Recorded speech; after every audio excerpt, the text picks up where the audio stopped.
5 biblical foods you should eat daily. Our health is so vital to the Lord that in 1 Corinthians chapter 3 verses 16 to 17, he calls our bodies temples of God. Remember, we are commanded not to take in things that will harm what is so precious to him. God's commandments concerning our physical health are for our spiritual good. Proverbs chapter 3 verses 1 to 2 says, "My son, do not forget my teaching, but let your heart keep my commandments. For the length of days and years of life and peace they will add to you." He promises to bless us physically and spiritually if we honor what the Lord commands in our hearts. While we will face temptation in our day-to-day lives, we are happier when we are doing right by our bodies. We are called to honor our temple to enter His. Therefore, consuming the right foods is so important. Luckily, the Bible is an excellent guide to what foods we should and shouldn't consume. Here are 5 biblical foods you should eat daily. Number 1. Bread. Bread has been a staple food around the world for thousands of years. People continue to consume it because of its convenience, portability, nutrition, and taste. Exodus chapter 29 verse 2 says, "And from the finest wheat flour make round loaves." Bread was commonly eaten by those living in biblical times. In fact, bread was eaten at just about every meal. It is estimated to have provided at least 50% of people's caloric intake. The bread they ate was mainly from barley flour, which was easier to grow than wheat. Some breads are more nutritious than others, so be mindful of what you're taking in.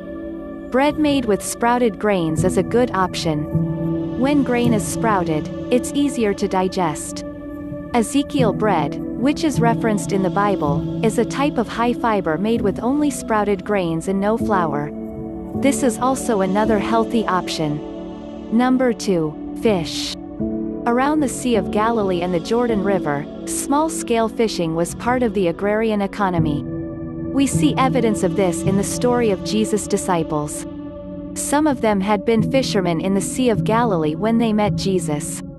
Mark chapter 6 verse 43 says, "And the disciples picked up 12 basketfuls of broken pieces of bread and fish."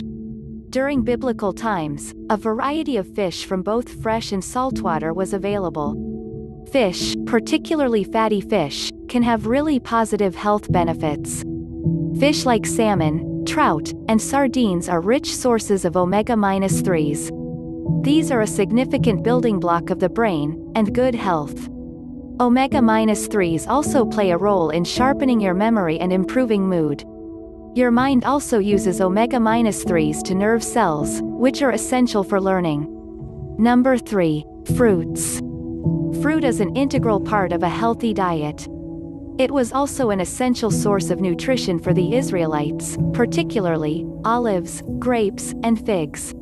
Grapes were typically used for wine, but there were times that they were eaten fresh at harvest time.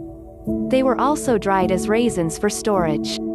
Additional fruits eaten during biblical times were dates and pomegranates.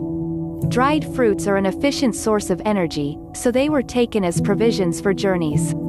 Diets high in fruit are associated with all sorts of health benefits, including a decreased risk of many diseases. If you're not eating a lot of fruit, consider adding some of these biblical fruits to your diet. Number 4. Raw honey. Honey is often called liquid gold because of its incredible health benefits.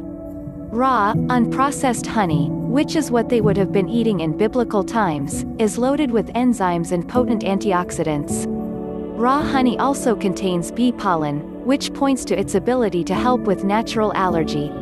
Consuming just 1 tablespoon of raw honey can help your immune system build a tolerance to local pollen. Number 5. Olive oil. Olive oil is regularly recommended as part of a healthy, balanced diet, and for a good reason.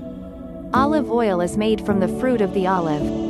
Research shows that olive oil, particularly extra virgin olive oil, contains antioxidants, inflammatory compounds, and numerous heart-healthy nutrients. According to the National Library of Medicine, diets rich in extra virgin olive oil, like the Mediterranean diet, are linked with a lower incidence of atherosclerosis, cardiovascular diseases, and certain types of cancer. Our mental alertness is affected by our diet, so the less attention you give to your physical well-being, the less attention you can give to the people who matter most. When we see the health of our parents, children, and even friends declining, we often do everything to challenge them to live healthier lives. Who better to set the example? Remember, the enemy is a tempter, with a mission to break us down physically and keep us from being our best selves. Whether you've found yourself tempted to eat more, sit on the couch more, or both, know that God wants more. He wants us healthy and active, so we can be victorious and triumph over all evil confronts us. If you're not eating the right foods and keeping your health in check, you limit your ability to glorify God. Giving your body to the Lord by keeping a proper diet is one of the greatest gifts you can give Him.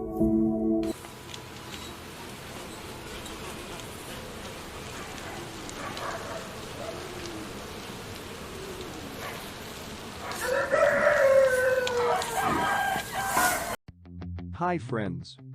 If you are here to find the ranking of crops such as marijuana, opium etc., then you can skip this video.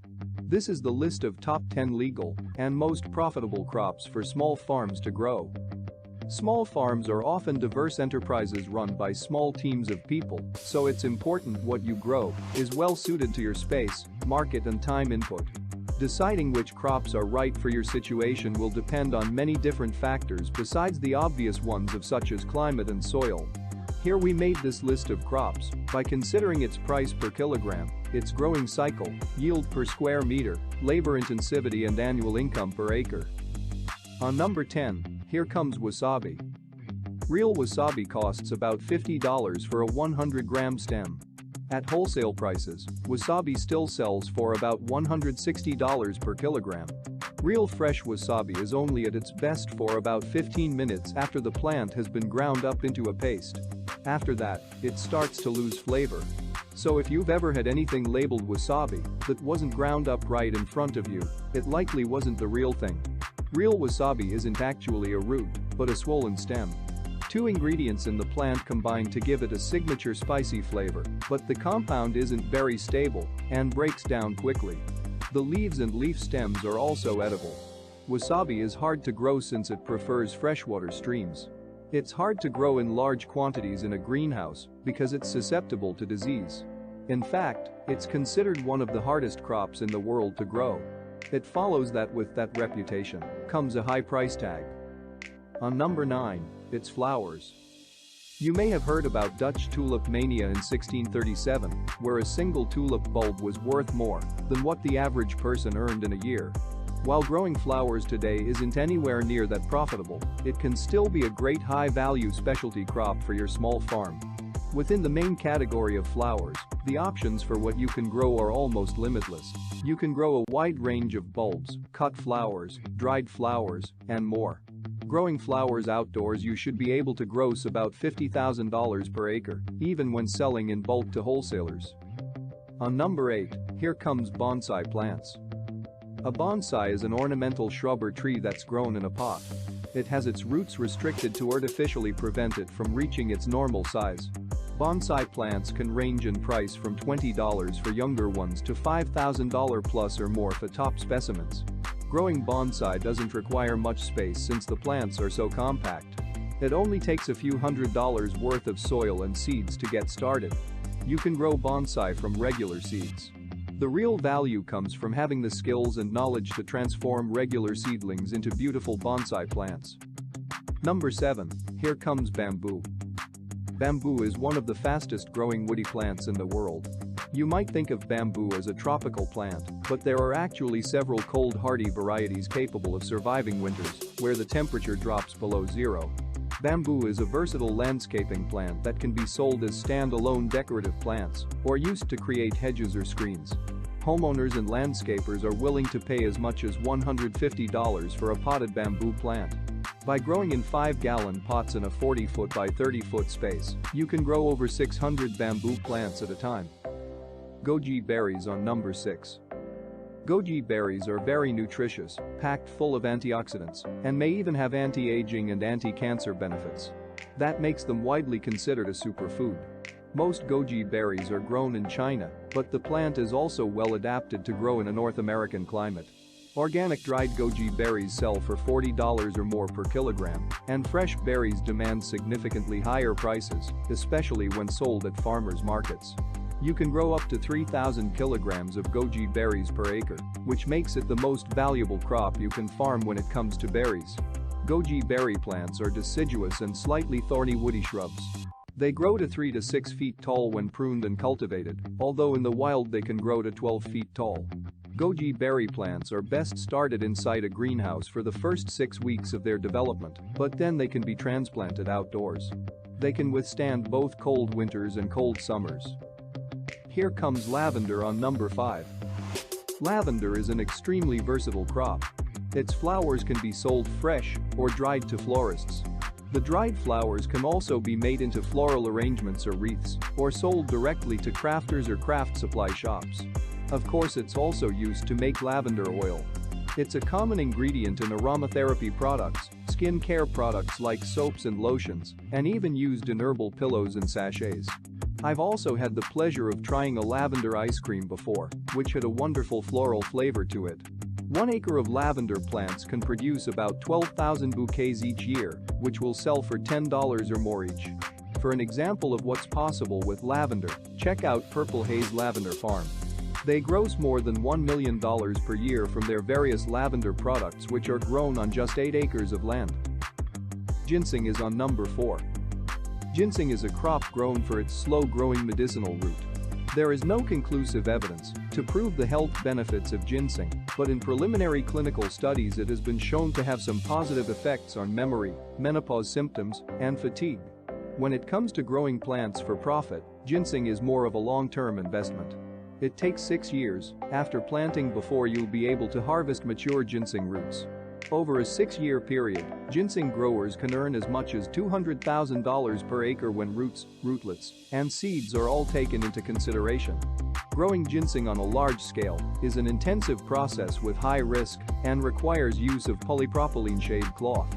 But on a small scale it can be grown under forest cover for little to no cost. In fact, ginseng also grows wild throughout much of the eastern and northern United States. Buyers much prefer wild-grown ginseng compared to crops grown in open fields.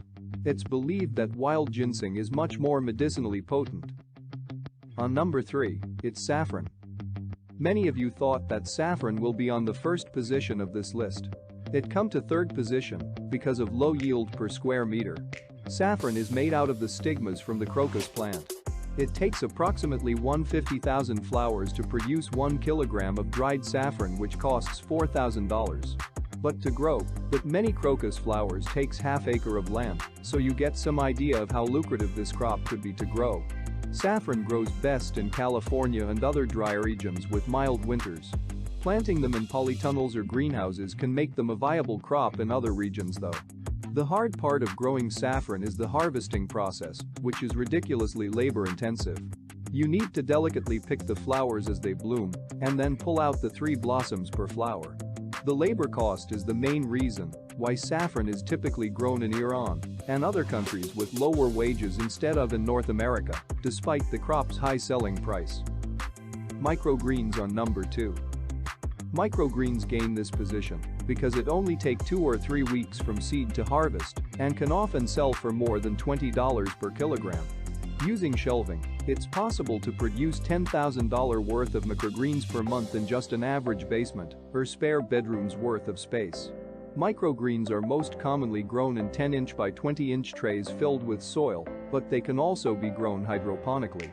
Almost any regular vegetable or herb can be grown as a microgreen, and there are a wide range of different types of microgreens commonly grown these days.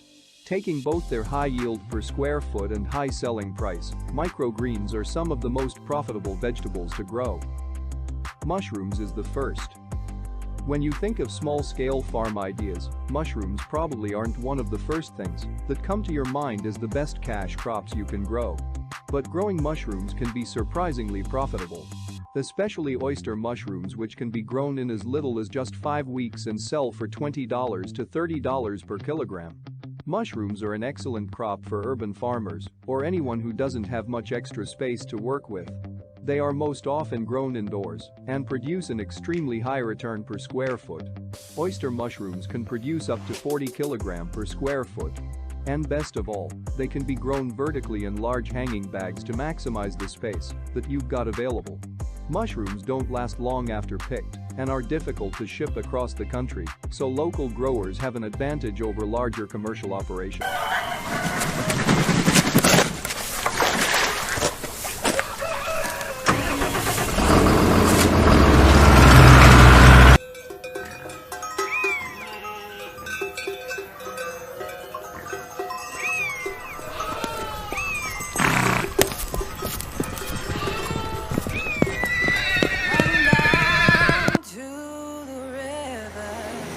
It's all around us. At the end of the street, we have citizens up there with cancer.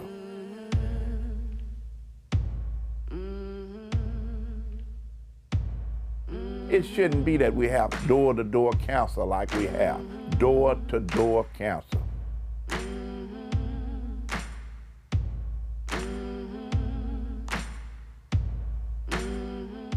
It's just injustice. People are getting sick, they're dying. Everything around here is poison. The air, the dirt, the water. If our government doesn't fix this, then I don't know what kind of government they are.